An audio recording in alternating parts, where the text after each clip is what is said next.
Hi అండి అందరికీ. ఇదైతే వరలక్ష్మి వ్రతం రోజు వీడియో అండి. నేనైతే లేట్గా పోస్ట్ చేస్తున్నాను. వరలక్ష్మి వ్రతం రోజు అయితే గుమ్మానికి పూజ చేసేసి పసుపు కుంకుమ పూసి బొట్లతో అలంకరించి, అది విభూది అండి. ఈ విభూతితో భలే లుక్ వచ్చేది. ఇక్కడ సైడ్ అందరూ విభూది పెడతారు గుమ్మానికి, బాగుండిద్ది.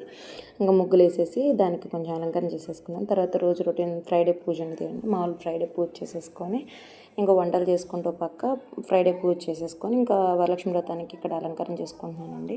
మాకు కలసం ఆనవాయి అయితే లేదు, పటమే చేసుకోవాలి. పటంతోనే అలంకరణ చేసుకొని, నా దగ్గర చిన్న విగ్రహం ఉందని చెప్పాను కదా ముందు వీడియోలో, ఆ విగ్రహం అంతా అలంకరణ చేసుకొని, అన్నపూర్ణాదేవి విగ్రహం అయితే మొన్న మధ్య కొనుక్కున్నాను. నేను కాశీ వెళ్ళినప్పుడు కాశీలో కొనుక్కున్నది అన్నపూర్ణాదేవి విగ్రహం ఉంటే ఆవిడకి మూడు పెట్టుకొని పూజ చేసుకున్నాను. తర్వాత తోరం రెడీ చేస్తున్నానండి. ఇక్కడ 9 ముళ్ళతో తోరం వేసుకుంటాం. ఒకటి అమ్మవారికి ఇస్తాం, ఒకటి మనం కట్టుకుంటాం. ఆ రోజైతే మా పిల్లలు ఇంటికాడే ఉన్నారండి. మా పిల్లలు నేను కలిసి చేసుకున్నాము. మా హస్బెండ్ అయితే డ్యూటీ ఉందని వెళ్ళిపోయారు. ఇంకా ఆఫ్టర్నూన్ వచ్చి ఆశీర్వదించేసి మళ్ళీ డ్యూటీకి వెళ్ళిపోయారు లంచ్ చేసేసి.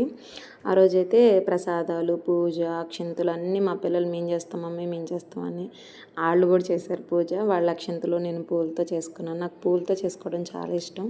ప్రసాదాలు మా వాళ్ళే వడ్డిచ్చారు చూడండి. 9 రకాల ప్రసాదాలు అనుకొని 9 రకాలు పెట్టుకున్నాను ప్రసాదాలు నేనైతే. మీరు ఎలా చేసుకున్నారు కామెంట్ చేయండి. మీకు ఎలా అనిపించిందో కామెంట్ చేయండి. Please subscribe.